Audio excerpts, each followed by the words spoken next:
الحمد لله وحده والصلاة والسلام على من لا نبي بعده أما بعد فأعوذ بالله من الشيطان الرجيم بسم الله الرحمن الرحيم ينبأ الإنسان يومئذ بما قدم وأخر وقال رسول الله صلى الله عليه وسلم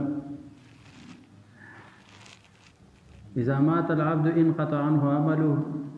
إلا من ثلاث صدقة جارية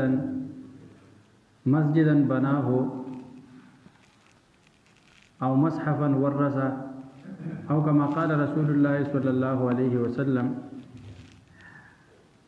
إن الله وملائكته يصلون على النبي يا أيها الذين آمنوا صلوا عليه وسلموا تسليما اللهم صل على سيدنا محمد وآله وإترته بعدد كل معلوم لك. زما عزتمند مسلمانان ورونو د انسان د پیدایش نه مخکې په د باندې نشواله یي خو چې کله انسان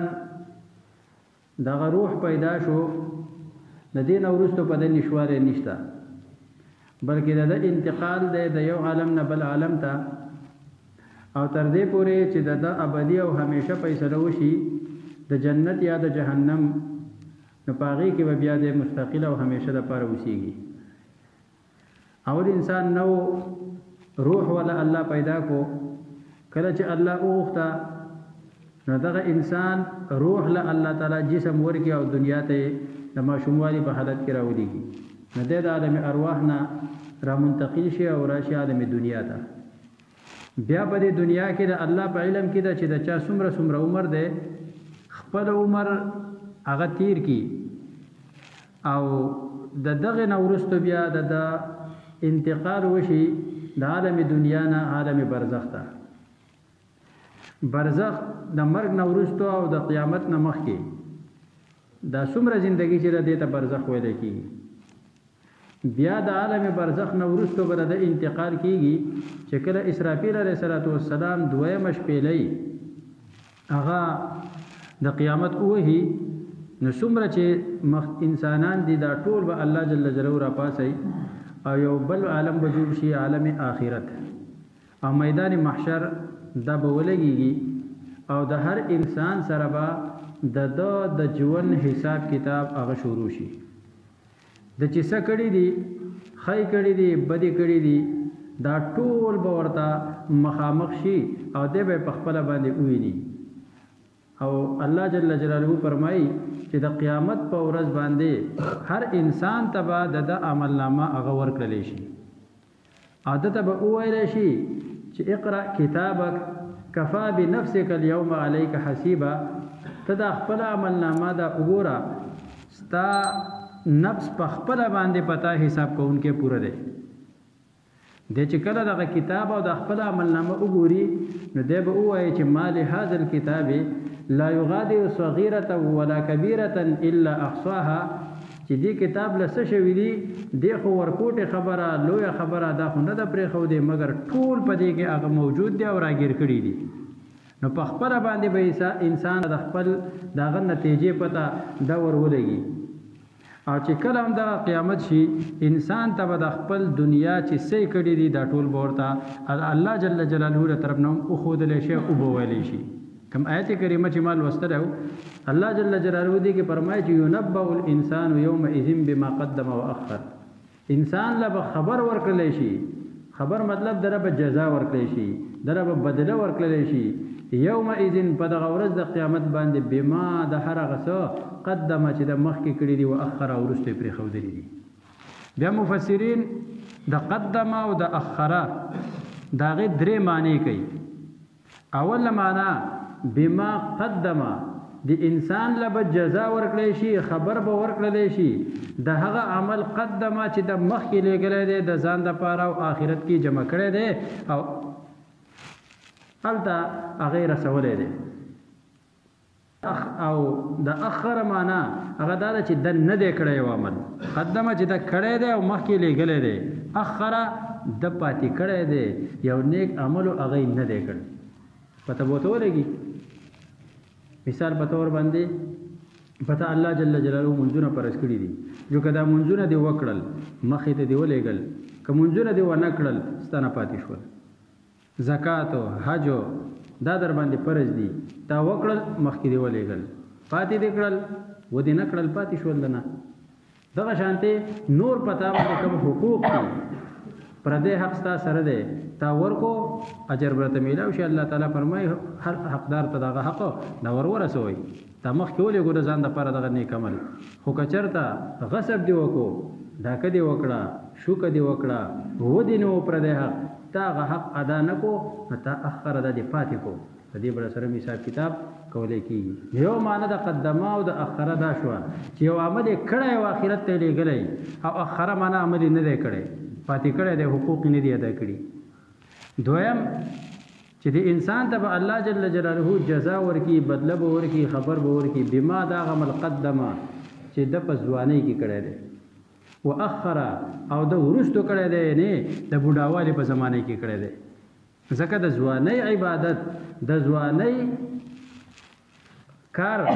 هغه د پیره او د بوډاوالي د عبادت او د کارونو نه ډیر قوي او ډیر اعلی ځکه په ځواني کې د انسان هر قوت هر طاقت هغه په کمال باندې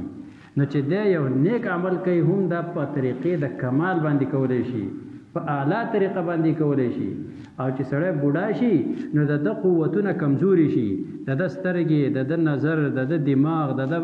ملا دا ټول کمزوري شي نه دی چې یو نیک عمل هم کوي نو هغه په طریقې د کمال باندې نشي ادا کولی دی بیا معذور وګرځي نو د ځوانۍ د عبادت قدر او قیمت هغه ډیر زیات دی په نسبت د پیری او د بوډاوالي باندې دواړه ښه کارونه دي دواړه اعمال په انسان ذمہ داری ده کوي به خو لیکن د هغه ځوان عبادت بل حدیث کې راځي چې د قیامت په ورځ چې کله د الله جل جلاله د عرش د سوري نه علاوه بل سوري نه یو په دې ودې کې به اوه کسانی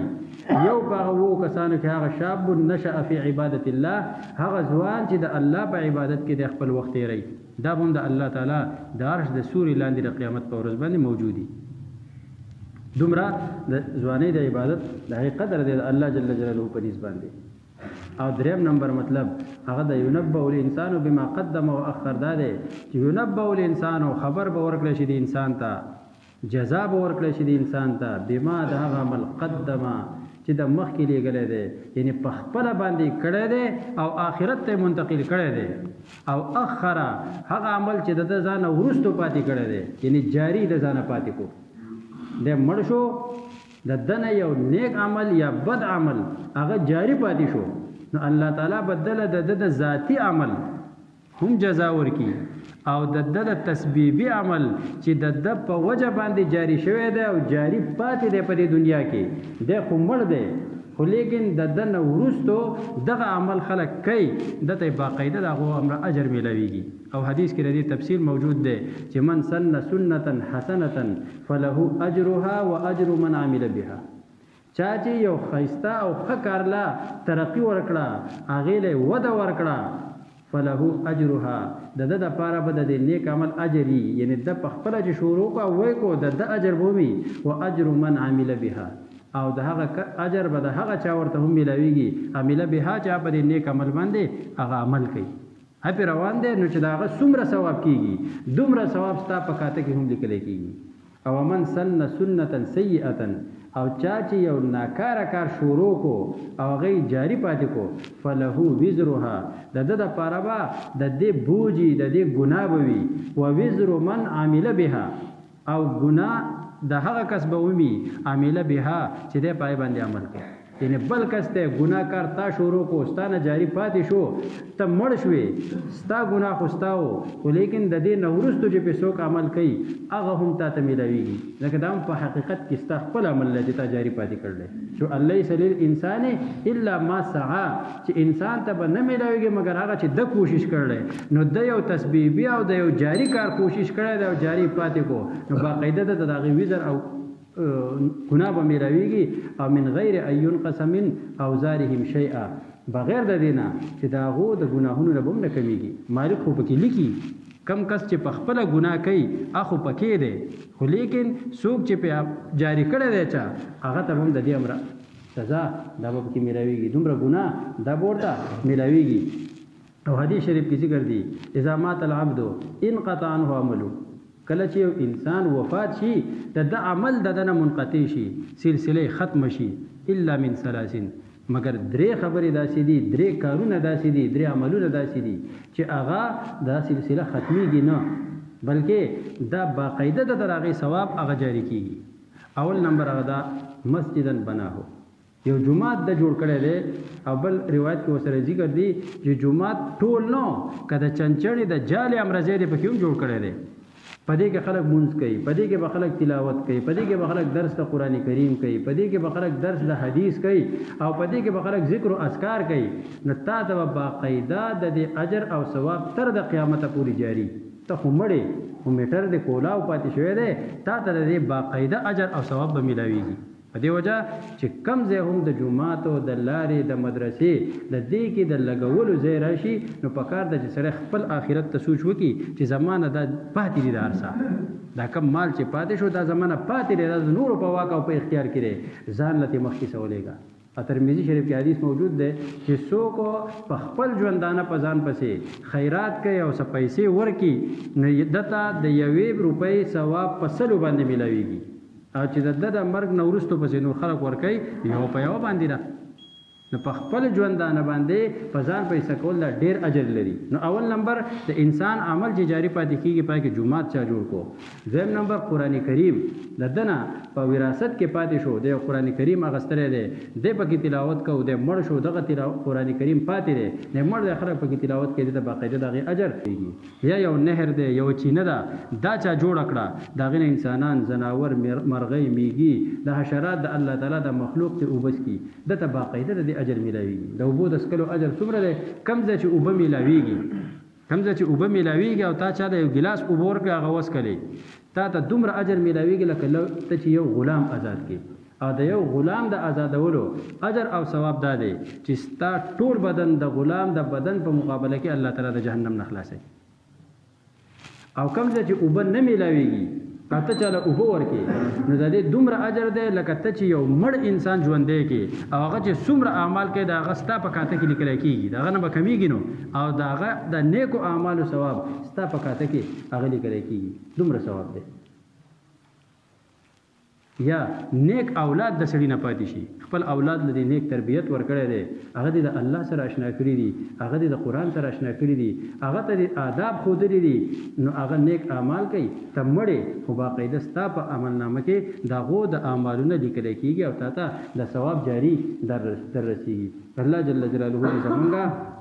ذاتی اعمال هم درست او برابر کی او الله جل جلاله زمونږه کم چې متعدی اعمال دي هغه دې درست او برابر کی او الله دې موږ د دنیا نه داسې رخصت کی چې موږ خپل ګناهونه د ځان سره ویښ او باقی او جاری پاتې نکو واخر دعوانا ان الحمد لله رب العالمین